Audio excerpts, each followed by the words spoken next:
Bienvenidos de regreso a Biblia y Teología con el Dr. Larry Trotter. Esperemos disfruten el siguiente episodio.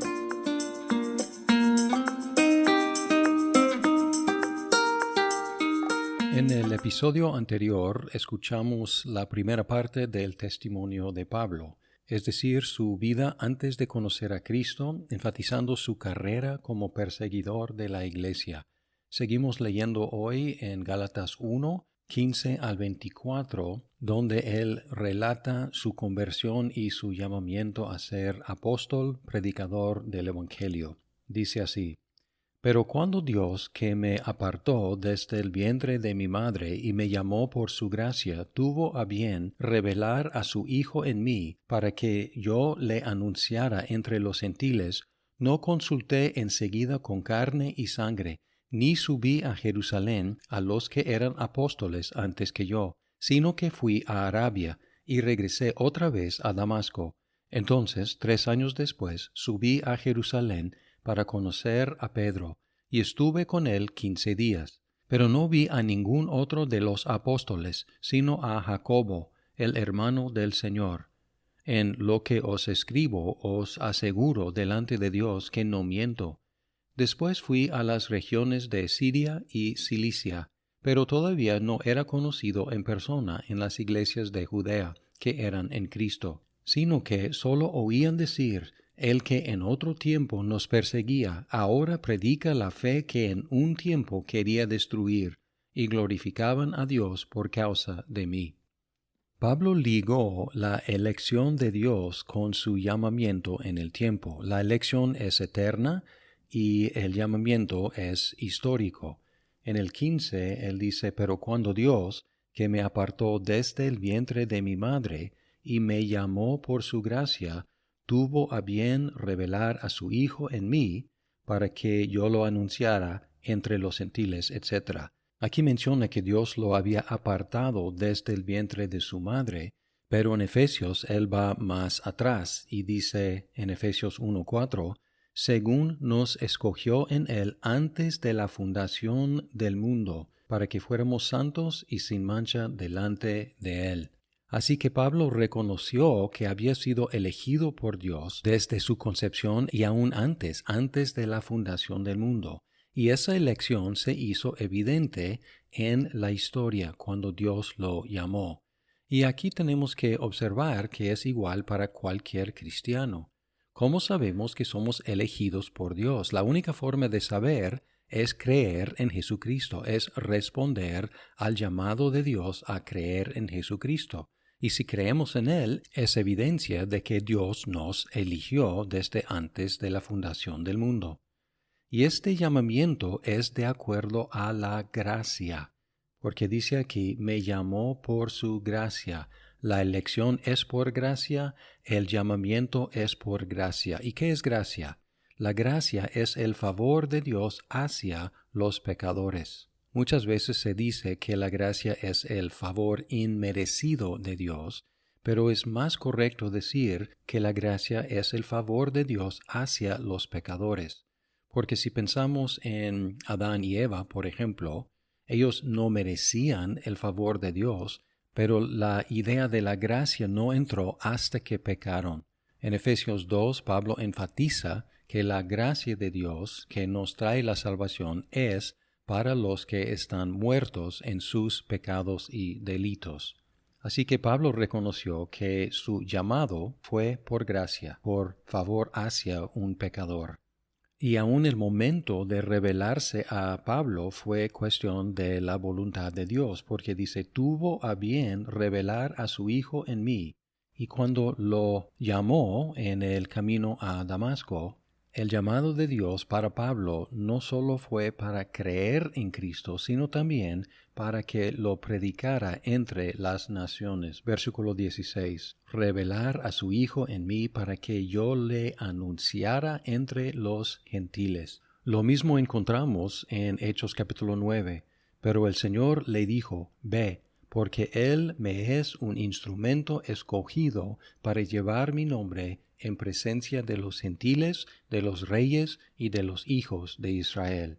En el resto de este capítulo, Pablo enfatizó qué tan poco contacto tuvo con los otros apóstoles inmediatamente después de su llamado. En el 16 dijo que no consultó inmediatamente con nadie. 17. No subió a Jerusalén para ver a los otros apóstoles. Al contrario, fue a Arabia, probablemente el reino nabateo, que colindaba con Judea y Galilea en el este y sureste. Luego regresó a Damasco, donde había sido convertido, versículo 17. Luego, cuando por fin subió a Jerusalén, fue después de 3 años y solamente durante 2 semanas, versículo 18. Y durante esos 15 días, él vio solamente a Pedro y a Jacobo. Versículo 19. Y tan importante fue esa aseveración de Pablo, que él hizo un juramento solemne. Versículo 20. En lo que os escribo os aseguro delante de Dios que no miento. Y luego relata que él fue a las regiones de Siria y Cilicia. Y Cilicia fue su tierra porque Tarso se ubicaba en Cilicia. Versículo 21. Lo conocían tan poco en Judea que ni siquiera lo reconocían en persona, versículo 22, pero todavía no era conocido en persona en las iglesias de Judea que eran en Cristo. Pero ellos escuchaban de él, oían decir, el que en otro tiempo nos perseguía ahora predica la fe que en un tiempo quería destruir. El resultado fue que los cristianos glorificaban a Dios por la conversión y el ministerio de Pablo, reconociendo que fue algo extraordinario y genuino, y glorificaban a Dios por causa de mí. Aquí Pablo introdujo los nombres de Cefas o Pedro y Jacobo. Estos dos van a aparecer otra vez en esta carta, pues es importante identificarlos. Cefas es el nombre arameo para Pedro, uno de los originales apóstoles, y él durante los primeros días de la iglesia, él ejerció liderazgo entre los apóstoles. Tomó la palabra varias veces, por ejemplo en Pentecostés, también en abrir el camino para Cornelio y su familia. A Pedro lo conocemos bien de los evangelios y de Hechos también. Pero hay debate en cuanto a quién es Jacobo, y hay varios candidatos. No puede ser Jacobo el hermano de Juan, uno de los apóstoles, porque Herodes ya lo había matado. Había otro apóstol Jacobo, identificado como el hijo de Alfeo. A veces se llama Jacobo el menor. Algunos han sugerido que Alfeo fue el cuñado de María, lo cual haría a este Jacobo el primo hermano de Jesús. Esta sugerencia es para explicar por qué Pablo lo llamó el hermano del Señor. Otros han especulado que este Jacobo fue el hijo de José de un matrimonio anterior y que José había quedado viudo. Estas especulaciones surgieron de la idea de que María fue siempre virgen, una idea que no encontramos en el Nuevo Testamento.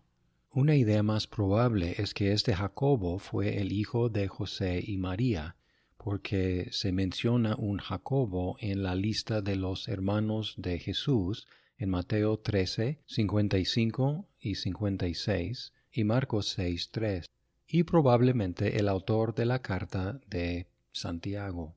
Es un poco curioso que Pablo lo agrupó entre los apóstoles, pero es aparente que él pronto asumió una posición de liderazgo en la iglesia en Jerusalén. Y según la tradición de la iglesia, este Jacobo o Santiago fue muy cuidadoso en seguir las costumbres judías toda su vida, lo cual lo hizo muy apto para ser líder de la iglesia en Jerusalén. Ahora, regresando al argumento principal, podemos resumirlo diciendo que el evangelio que Pablo predicó a los Gálatas fue el único evangelio porque Pablo lo recibió directamente de Jesucristo y no por medio de agencia humana. El propósito de relatar su testimonio personal fue para apoyar esa aseveración de que el evangelio le llegó directamente de Jesucristo. Pablo está diciendo en efecto, esta es mi historia, para comprobar que el Evangelio que predico no es mi historia, ni la historia de cualquier otro ser humano, sino la historia de Jesús. Ahora tenemos 3 argumentos a favor del Evangelio y su veracidad. Es una buena noticia única y diferente a cualquier otro mensaje religioso. Da liberación a todos los que lo creen y que liberó a un hombre llamado Pablo, con consecuencias que han transformado el mundo para bien.